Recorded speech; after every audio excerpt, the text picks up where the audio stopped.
la France est gentille et polie, l'Afrique impolie parce que l'Afrique a oublié, les dirigeants africains ont oublié de dire merci à la France et ils l'ont dit, ils l'ont poussé à la sortie, à la force.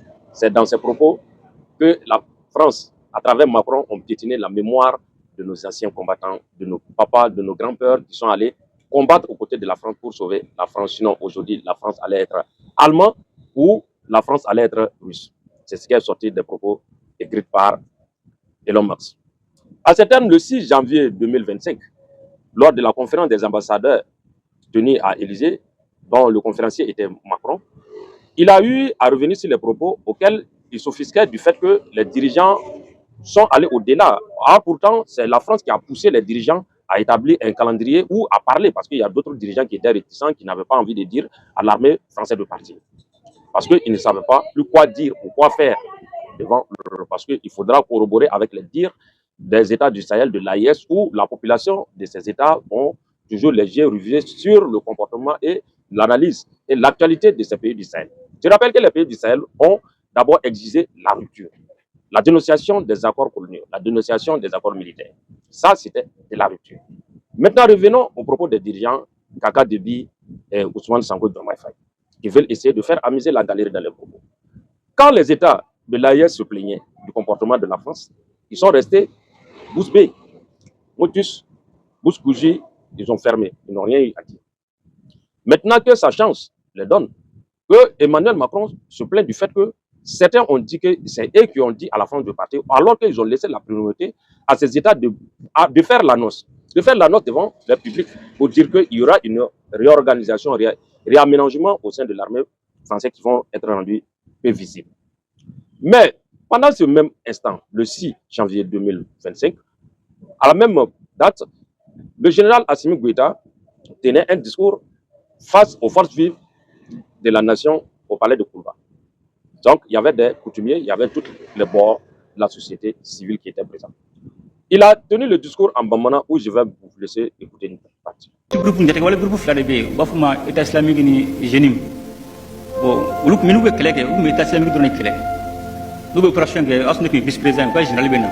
Abna carte da ou opération tout le monde. Nous carte d'osso jati wala groupe flan ou be redonner do. On va faire non afraluka État islamique de l'État Génim kele. Nous mona tout la bête jati wala moya. Non non, oui État islamique de kele. Bon, nous nous flaber ba en kele. Do wulu kele fu fanga bi. Mo tato wulu shulabili. De wulu shulabili sisa. Ani Niger président pour Bazoum. Wula ka ko non ko mina ka mina bi. Waso ministre fana kan ata.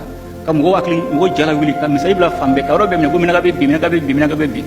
Surasi wuli ka joke mina ka ma bi. Waso Bazoum État islamique mo ba de mun ba bu kasola be bla. Dans son discours, il a fustigé la France qui, en voulant partir, est allée tenir une rencontre vers Kidal où le général Gamou était présent, où il a tenu à dire qu'il faut que les groupes terroristes, les groupes rebelles s'associent à eux pour combattre le Mali afin de le diviser. Le général Gamou a refusé, donc il a fait cas de non-participation en cette plan machiavélique diabolique pour déstabiliser le Mali, car il n'a aucune intention de s'associer à un groupuscule, quel qu'il soit, pour combattre le Mali, car celui qui combattra le Mali, il le combattra. Le général Gamou l'a dit. À ce titre, il y a certains éléments du groupe de général Gamou, à cause du gain facile et de la courte échelle, ont accepté à combattre. À la même période, Bazoum qui a accepté à libérer les terroristes. Mais dans ses propos, il a tenu à dire que la France est venue les voir, et vont accepter partir, mais qu'ils n'ont qu'à concentrer le combat sur les IS, État islamique au Grand Sahel. Donc, et de laisser le Djinim. Donc, Djinim, groupe terroriste bien connu par les Nations Unies, par toutes les nations, est ami partenaire de la France. Et lui, il a refusé et il a demandé au Burkina de refuser. Donc, en ce moment, ils sont allés coaliser avec l'État islamique, le Djinim et les autres groupes rebelles pour concentrer le combat sur les États du Sahel. Dieu merci, les États du Sahel sont sortis vainqueurs.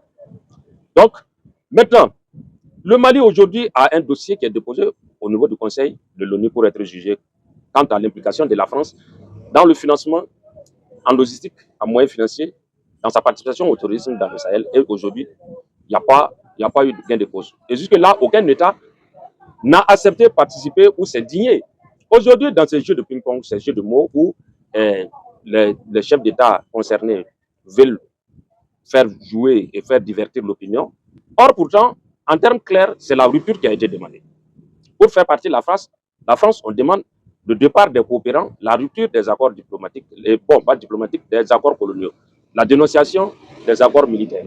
C'est ce qui a été fait dans les autres États où le changement a été radical, il y a eu une rupture, le nobilisme a pris fin.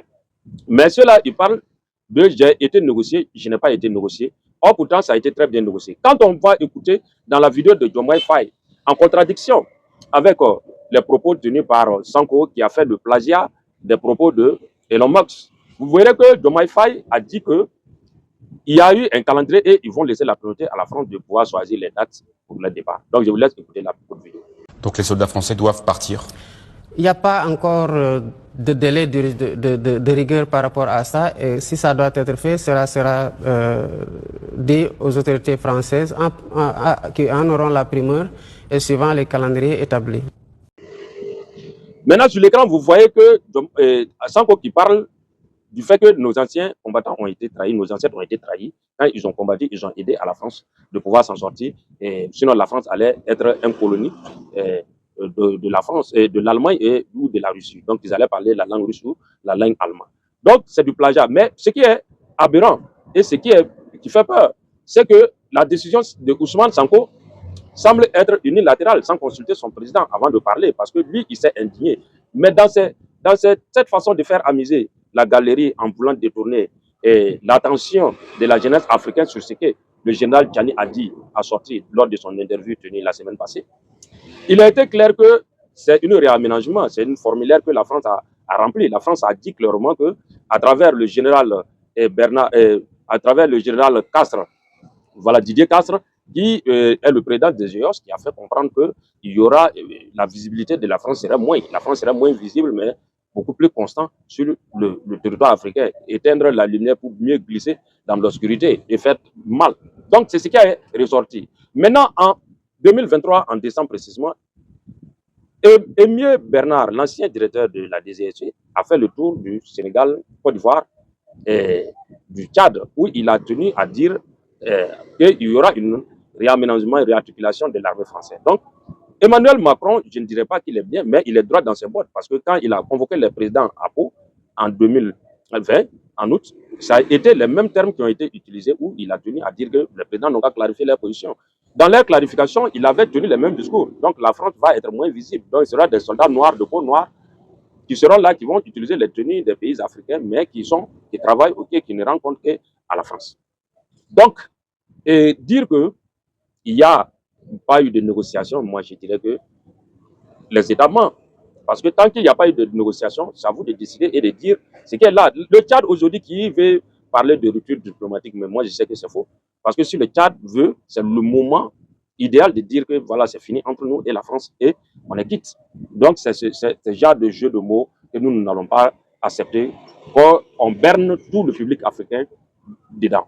Donc merci, hasta la vista, siempre, la patrie ou la mort, nous vaincrons.